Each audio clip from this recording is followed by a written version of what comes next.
Hey everyone, this is my first question and answer session, which I held on my profile on my personal page earlier in the day. Excuse my voice, I'm feeling really ill at the moment. And the background, we're moving out of our uni house. So I've got all of my notes from all of your questions written down.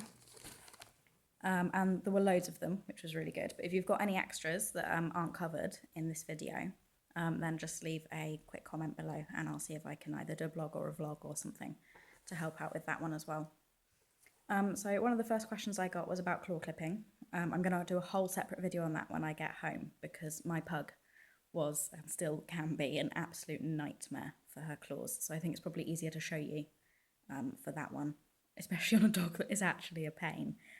So that'll be interesting and hopefully up in the next few weeks. So we'll start with the basics. I'll try and get them into some sort of order.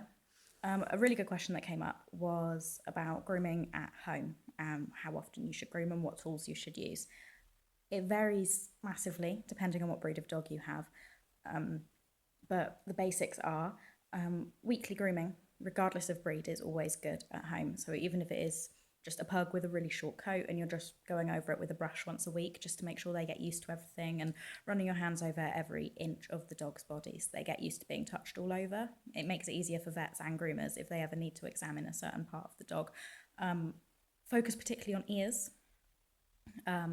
checking the teeth and also paws and lifting up legs gently, please, and in the direction the dog's leg would move naturally. So that's basically weekly is the minimum that you should be doing. From as young as possible. As soon as you get your dog home at 8 weeks old, start doing that. Make it fun. Don't encourage them to chew the equipment or you. We know the owners that do that when the dogs come in.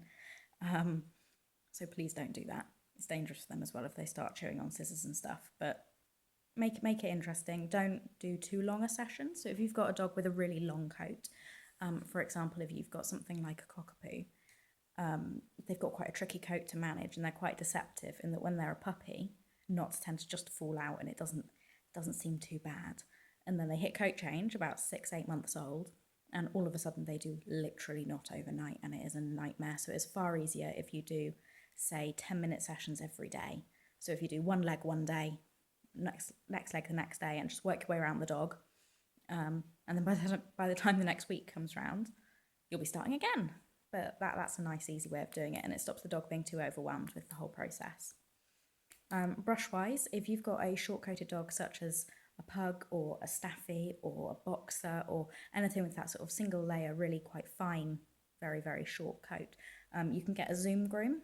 They're available on Amazon and eBay and most pet shops, Pets at Home. A lot of groomers sell them now as well. But they're absolutely brilliant. I personally prefer them to a Furminator. I never use my Furminator anymore. I did have one in the salon, but I never pick it up.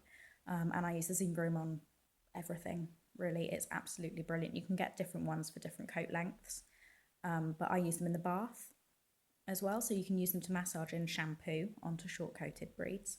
And you can be quite vigorous with them without hurting the dog or damaging the skin or the hair, whereas a Furminator, if you get a bit over enthusiastic, you can actually damage the dog's skin and give them brush burn, and you can also cut the fur if you use them incorrectly. So I'd say a Zoom Groom's probably the best bet, and they get so much hair out as well. They're brilliant. When you move on to dogs with a slightly longer coat, so a long-coated Chihuahua, for example, would need a metal comb. Is pretty much all you'll need for them for easy home maintenance. And that just makes sure it gets all of the tangles out. And a gentle slicker brush, quite a soft slicker, would work quite nicely. Again, places, your groomer, Pets at Home, pet shops, they'll be able to tell you what that is if you don't know what it is when you go into the shop. You get onto something like a poodle or anything crossed with a poodle or a Bichon, a nice wool coat, a slicker brush, a slightly firmer one, and you go against the grain. So you lift the dog's leg and you go backwards against the grain with the slicker all over, and then you get a nice wide tooth metal comb and you go with the grain, and that makes sure that you've got all of the tangles out. Make sure you're getting all the way to the skin. But again, be very careful with the slicker brush because you can give brush burn. So test it on your arm or something first just so that you get the technique right. For double coated breeds such as collies or Newfoundlands or anything like that really, Pomeranians, an undercoat rake is really good, and they've got quite long teeth and they get all the way to the bottom and catch all of that dead hair from near the skin, and they're really good. But again, with all of them, just be a bit careful that you're not going over one area too much. And what to do if your dog gets matted? It does happen. It's not the end of the world, which is what a lot of people will lead you to believe the opposite of, but it's not. It's obviously very uncomfortable for them if they're matted all over. But if they get the odd one, it's far easier just to take them to a groomer and get the mat clipped out. Most dogs need to be on a 6 to 8 professional grooming schedule, 6 to 8 weeks. So they shouldn't really get too matted in that time if you're maintaining them at home. But it's far, far better to clip a mat out. The reason for that being is if you try and brush out a mat, not only is it very painful, it's pulling the dog's hair and pulling the dog's skin, but also the actual hair itself is damaged from being tangled up. And the more you pull it apart and break the hair up more, the more damaged it is, which isn't ideal because it means that as soon as you've done, what's going to happen? It's going to all tangle back up again because it's damaged hair. So it's far, far better for the dog just to have it clipped off and start again. It's hair, it grows, it's no big deal. What else did people ask? Oh yeah, what shampoos to use at home? I'm a big advocate of the more natural brands of shampoo. I've got really delicate skin, so that's what I use in the salon anyway. I use Hound, which is HOWND, rather than spelled like normal hound. And it's absolutely brilliant. It's what every dog that comes into my groom room has used on it. And they do a sensitive skin one, a puppy one, an older dog's one, a calming one, and all sorts. They're really good. You can also buy them from Pets at Home now. They're in quite funky looking bottles, about this big, and they don't get diluted, but they're absolutely brilliant. And again, you can get the full range in Pets at Home. And also from any groomer that uses it, you can normally get the retail from them as well. Earth Bath is another really good one. I use the Earth Bath cat shampoo in my salon. And it smells amazing, and my hairdresser used it on me last time she came round because we were too lazy to get proper human shampoo, and actually my hair was lovely for about 3 days. It was really, really good. And Wild Wash is another one. I've just started trying that in the salon. It's incredibly popular with groomers. The smell isn't quite so strong, I don't find, but it lathers up pretty nicely and it leaves them feeling really, really soft. It leaves the coat in really good condition. And with all three of those, you don't really need to use a conditioner as well. You can do, but you don't need to because they put all the moisture back in anyway. They're really nice. If your dog is prone to having dry or sensitive skin, look for ones which contain aloe vera, oatmeal, honey, anything that you'd kind of assume would be calming on your own skin, you can associate with the dog's one pretty much. Oatmeal tends to be the one people go for because it's pretty empty of anything nasty. It's quite a nice, gentle one. But please don't use human shampoo on your dog. The odd time, it won't matter, it won't kill it, but please try not to do it as a regular thing. They've got different pH balance and all of that sort of thing. I won't go into the science, it gets very boring, but it's basically our skin's a lot tougher than theirs, so we've got a lot more chemicals in our products. And someone asked about their cockapoo that likes diving into mud. Yeah, they do tend to like that. It's the gun dog in them, sorry. But basically, don't towel dry them, or you can, but don't like ruffle them up. You need to kind of squeeze and squeegee it all rather than ruffling it. Don't be afraid to use shampoo as well as water. It doesn't really make much difference. A leave-in conditioner spray would be really good. And again, you can get them from Amazon and all that sort of thing, and Pets at Home.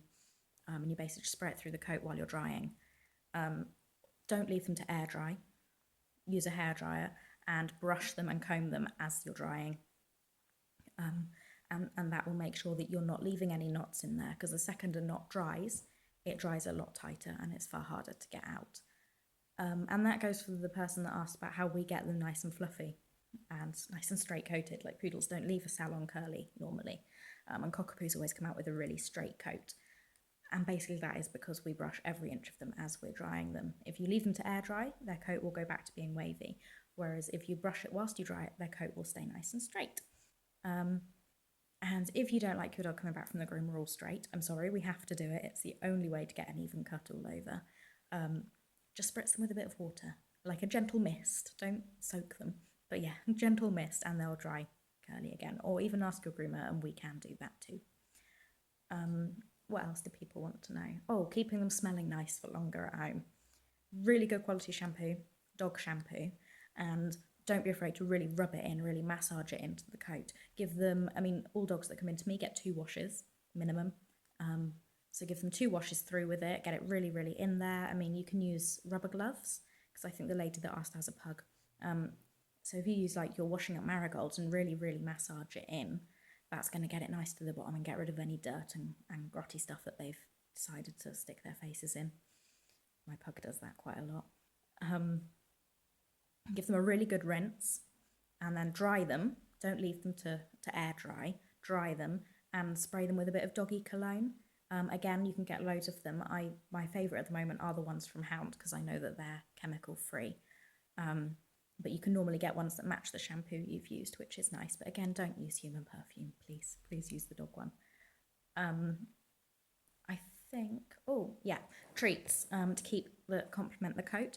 Anything fishy and oily is really good.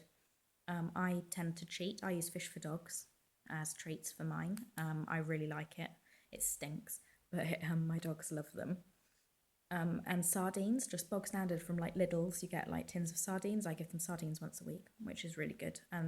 You can use coconut oil as well, like virgin coconut oil from eBay or from supermarkets. I've never used it, but I've seen clients that have with really good results, and that helps their skin and their coat. But do check how much you're giving them and see if you can find professional advice on that from someone that knows dog nutrition, because you don't want to give them too much. Someone else asked about how to help their dogs in the heat. I won't touch on that in this video, but if you search groomertales.com, I've done a whole blog on that and like different tips and tricks, including how to groom them to help them in the heat. It's not to clip them all off. But yeah, so if you look at groomertales.com, you'll see that one. And I think that's pretty much it. So if you've got any other questions, please just pop them underneath in the comments box, and I will find the link to the heat blog, and I will find the link to the video of how to brush a long-coated dog that I've done as well, and I'll pop them in the comments for you too.